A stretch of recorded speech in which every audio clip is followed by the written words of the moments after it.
YouTube was built on the idea that anything can be shared forever, but it doesn't just record memories, it preserves fatal mistakes. In this video, we're covering 6 YouTubers who filmed their last moments, where the footage outlived the person behind it. It was April 17, 2014. The pre-dawn darkness over downtown Los Angeles hung heavy with marine layer fog, obscuring the skeletal frame of the unfinished Meridian Tower. At 42 stories, the construction site stood silent, except for the distant hum of early morning traffic. Larval Lee, a 27-year-old lighting technician, parked his Honda Civic in an alley 3 blocks away, checking his phone one last time before stepping into what would become his final hour. Larval worked the graveyard shift, rigging lights for low-budget commercials and pilot episodes that aired on obscure cable channels. His co-workers knew him as reliable but restless, someone who needed an adrenaline fix after spending 10 hours adjusting tungsten floods in cramped studios. He lived alone in a Studio City apartment, his only outlet being unauthorized climbs of construction sites and rooftops, which he documented on his YouTube channel with almost 400 subscribers. Earlier that week, friends said that Larval had spotted the Meridian Tower's tower crane during his commute home from work. The tower crane dominated the skyline, its horizontal boom extending over Figueroa Street. Construction crews had left the ladder cage unlocked, a violation that would later trigger lawsuits. Larval likely saw an opportunity for his most ambitious video yet, planning to climb the crane's mast and film the sunrise from 600 feet above the city. Larval accessed the site through a gap in the perimeter fencing at 5:30 a.m., avoiding the single security guard stationed at the main entrance. The crane's ladder cage stretched vertically up the mast, protected by steel mesh but unlocked at the base. As he climbed, his phone captured the steady rhythm of his breathing and occasional commentary about the view. By 6:15 a.m., he had reached the crane's operator cab, 580 feet above ground. Wind speeds had increased from 8 to 22 miles per hour, causing subtle but perceptible movement in the structure. The final phase required transitioning from the vertical mast to the horizontal boom, where Larval seemed to have planned to walk out for dramatic footage. Recent maintenance and overnight condensation had left a thin, slick residue on the boom's handrails, creating surfaces difficult to grip in the dim light. Security cameras later confirmed Larval's presence on the boom moments before the transition. At 6:23 a.m., as he moved from the ladder to the boom's walkway, a sudden wind gust caused the crane to lurch slightly sideways. Larval's phone captured the moment his right hand slipped on the slick handrail. The footage shows his left hand losing grip as he attempts to regain balance, followed by a sharp intake of breath and a brief scream that cuts off abruptly. He fell vertically alongside the crane's mast, his body striking a steel decking platform at the 30th floor before continuing downward. The final impact occurred on a reinforced concrete slab at ground level, the construction site's security cameras recording the moment of impact. The site's security guard discovered the body at 6:35 a.m. and immediately called 911.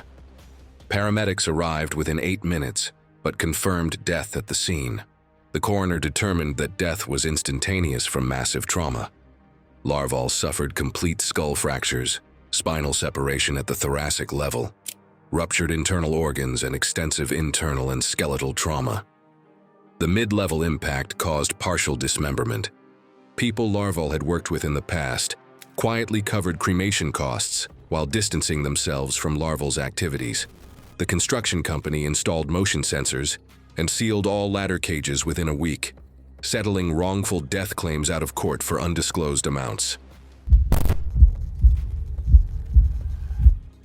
It was July 9, 2016. The afternoon heat in Bakersfield, California pressed down at 104 degrees, turning backyard concrete into furnace stones. Marissa Velez adjusted her phone against the patio table, preparing to film another segment of her YouTube channel, while her 2-year-old son Ethan played nearby. What should have been another honest glimpse into single motherhood would become a devastating double tragedy captured entirely on her own recording. The 31-year-old single mother had started filming 6 months earlier as a way to cope with isolation and postpartum anxiety that lingered long after Ethan's birth. Her 847 subscribers were mostly local mothers and family friends who appreciated her unfiltered approach to parenting, showing tantrums, exhaustion, and the daily chaos most influencers edited out. Marissa worked part-time at a dental office, but relied primarily on child support and her parents' financial help. Her modest rental house came with a small backyard pool that had no safety fence, a detail that would prove catastrophic. Content creation had become Marissa's emotional outlet during her darkest moments. She filmed everything from 3 a.m. feeding sessions to grocery store meltdowns, finding comfort in the comments from other struggling mothers. Her videos rarely exceeded 200 views, but the connection with her small audience helped combat the overwhelming loneliness of single parenthood. That afternoon, Marissa planned to film a real-day segment showing the unglamorous reality of summer childcare. The temperature made indoor activities unbearable, so she'd filled Ethan's kiddie pool and set up toys around the larger swimming pool. She positioned her phone to capture both herself and Ethan playing. The pool's concrete deck was slick from splashing and pool chemicals, creating hazardous conditions she failed to consider. Marissa began her monologue at 2:47 p.m., discussing summer parenting struggles, while Ethan played with floating toys near the pool's edge. She became increasingly animated, gesturing toward the camera and losing track of her son's exact location. The phone recording shows Ethan wandering out of frame toward the deep end, while Marissa continued talking, completely absorbed in her commentary about the difficulties of single motherhood. At 2:52 p.m., a distinct splash sound interrupted Marissa's monologue. The phone captured her immediate panic as she realized Ethan had fallen into the pool. She screamed his name and ran toward the water while still holding her recording phone. In her desperation to reach him, she slipped on the wet concrete surrounding the pool, striking the back of her head violently against the sharp pool. The impact rendered Marissa unconscious instantly. She fell face down into the pool while her phone continued recording from the deck. Ethan, unable to swim, had already gone under in the deep end. The recording captured both mother and son floating motionless in the water for several minutes before the phone overheated and shut down. Neither victim made any further sounds or movements. Marissa's parents discovered the scene when they arrived for their planned 6 p.m. visit. They immediately called 911, but paramedics confirmed both deaths upon arrival at 6:23 p.m. The entire tragedy had unfolded over approximately 5 minutes, with no neighbors close enough to hear the brief commotion or provide assistance. The coroner determined Ethan died from drowning, with water found in his lungs and no other injuries. Marissa suffered a fatal skull fracture and brain hemorrhage from striking the pool coping, though water in her lungs confirmed she was alive but unconscious when she entered the water. Her family deleted the YouTube channel immediately. Marissa's parents later filed a wrongful death suit against the landlord over the unfenced pool, which settled quietly out of court in 2017, with no admission of fault and proceeds used to cover funeral and legal expenses. It was May 22, 2015. The afternoon heat in Phoenix, Arizona, pressed down at 98 degrees as Darren Clayton stood in his backyard, adjusting the camera tripod one final time. Darren wasn't an engineer or professional stuntman. He was a 38-year-old who spent his weekdays crawling through attics and fixing broken air conditioning units across Phoenix. Darren had started filming after his wife complained he was becoming too predictable, spending weekends on the couch instead of engaging with their children. His videos, uploaded to YouTube, showed a devoted father building treehouses, constructing obstacle courses, and attempting increasingly ambitious DIY projects. Zip lines require precise engineering calculations for weight distribution, cable tension, and anchor point strength. Professional installations use aircraft-grade cable, specialized hardware rated for dynamic loads, and anchor points capable of withstanding forces 3 times the intended load. Darren's setup used 50 feet of 1/4-inch steel cable from Home Depot, connected to his house with a single 3/4-inch lag bolt screwed into what he assumed was a solid support beam. He had no understanding of load calculations or the difference between static and dynamic forces that occur when a 180-pound man launches himself down a cable at speed. That afternoon, Darren planned to film himself riding the zip line as a surprise for his kids, who were playing in the backyard. He'd spent the morning installing the cable, running it from his second-story deck to a large backyard shade tree 40 feet away. His wife was at work, unaware of the project. Darren had done a simple pull test, hanging from the cable briefly with both hands, but never tested it with the full dynamic load of an actual ride. The children, ages 6, 8, and 10, watched excitedly as their father prepared to demonstrate his creation. At 3:47 in the afternoon, Darren positioned his camera to capture the entire ride. He climbed a stepladder to reach the starting point, attached himself to the cable with a simple pulley system, and called out to his kids to watch. Darren pushed off from the ladder with enthusiasm, his body immediately accelerating down the cable toward the tree. Within 2 seconds, the anchor point failed, tearing free from the wooden beam. The anchor point failure was instantaneous and complete. Darren plummeted headfirst toward the concrete patio below, his body rotating as the cable whipped behind him. He struck the ground at full speed, his neck bending at an impossible angle, as his skull hit the concrete with a sickening impact that the camera microphone clearly captured. His children's screams filled the audio, as Darren's body went completely limp. His 8-year-old daughter ran inside to call 911, while his sons stood frozen, staring at their father's motionless form. Emergency responders arrived within 8 minutes, but Darren showed no signs of life. The paramedics found him in the exact position he'd landed, his neck twisted unnaturally, blood pooling beneath his head. The medical examiner determined that Darren died from catastrophic cervical spine fracture at the C2 vertebra. The impact had completely severed his spinal cord, causing instant death. There were no defensive wounds or signs that he'd attempted to break his fall, indicating he'd lost consciousness immediately upon impact. Darren's death devastated his family. His 3 children required extensive trauma counseling after witnessing their father's death. Investigators later noted that no residential hardware sold for home use was designed to withstand the dynamic loads of a zipline anchor point.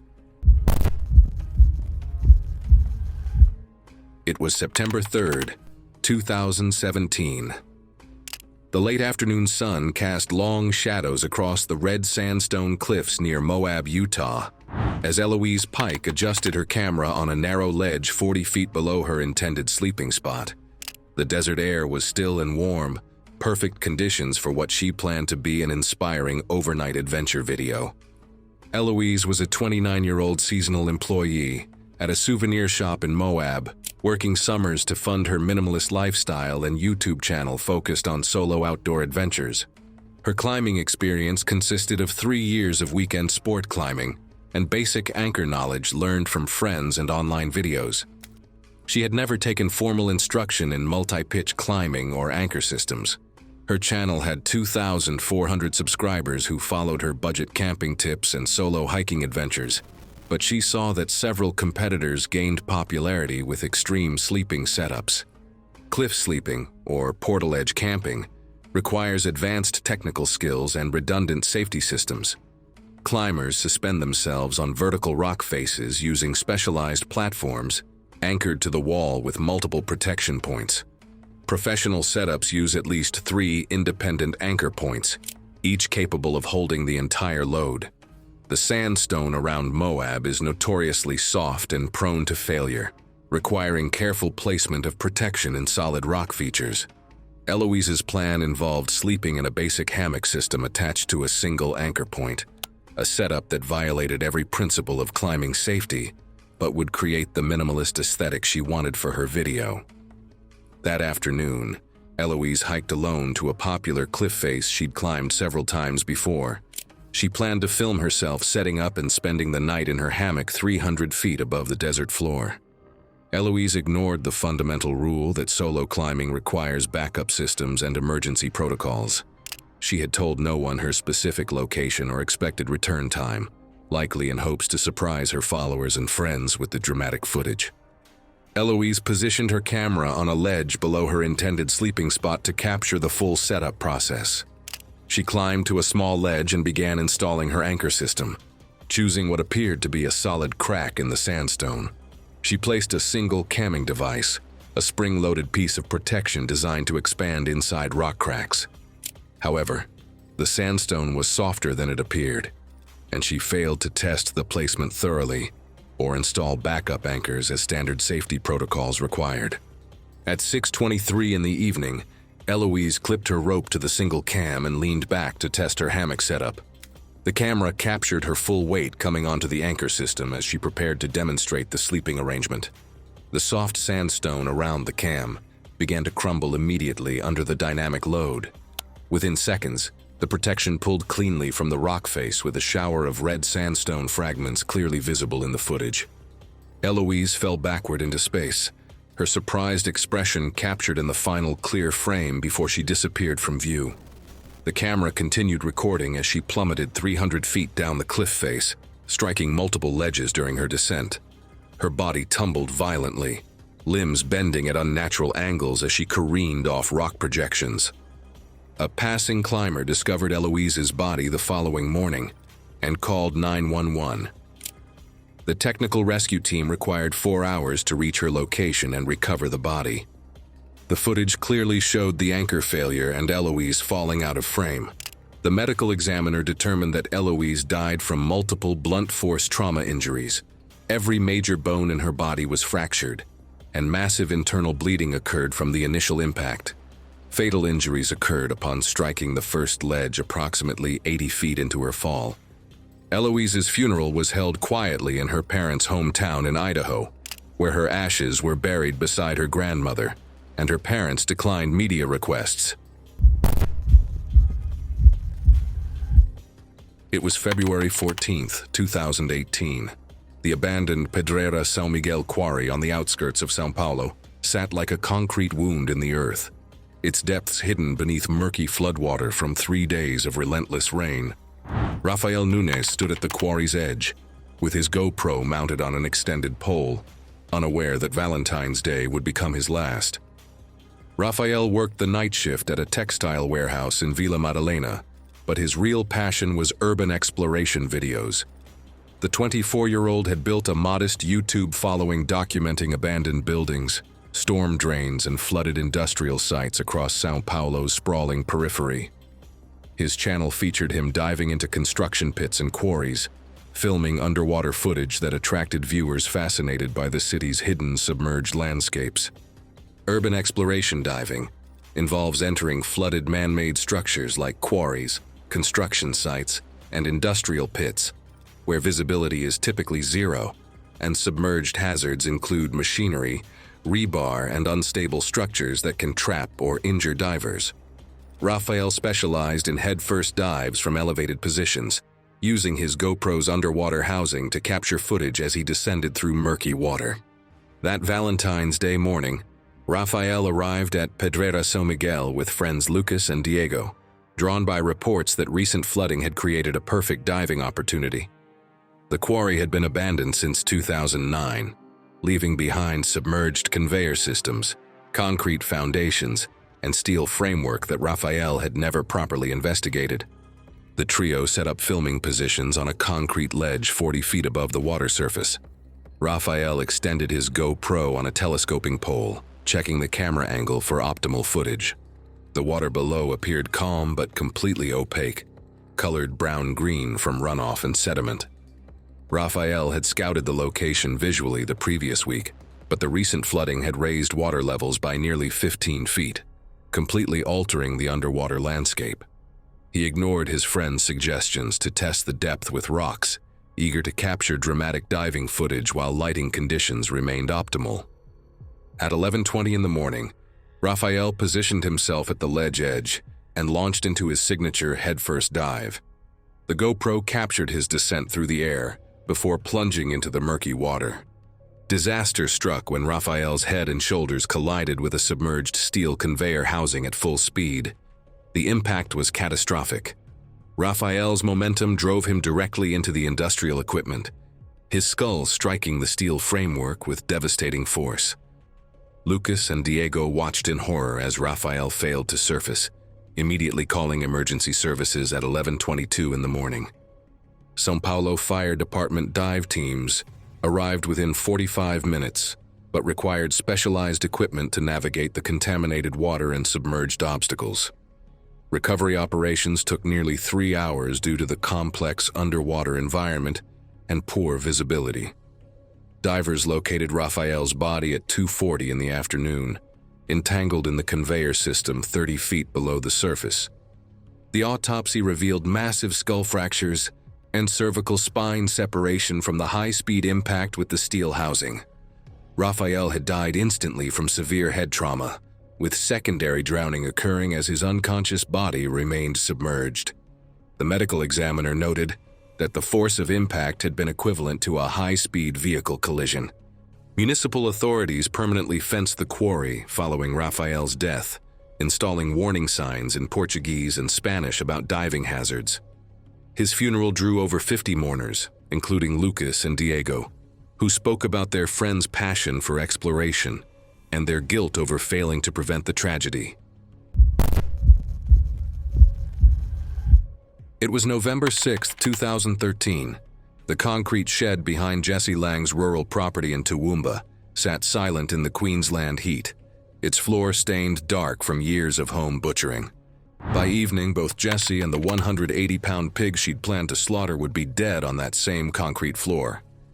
Jesse had spent 15 years raising livestock on her 40-acre property outside Toowoomba, building a reputation among local self-sufficiency enthusiasts for her practical approach to home butchering. The 41-year-old former veterinary assistant had transitioned to small-scale farming after losing her clinic job, supplementing her income by teaching neighbors how to process their own meat. Her YouTube channel featured basic tutorials on chicken processing and lamb butchering.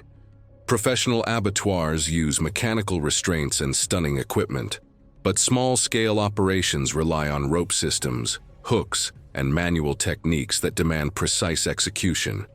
Jesse typically used a combination of rope restraints and quick knife work to minimize animal stress, though her methods were often improvised rather than following established protocols.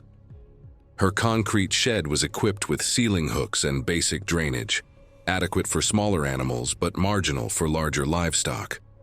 That November morning, Jesse had decided to film a pig slaughter tutorial for her YouTube channel, despite having limited experience with animals over 150 pounds.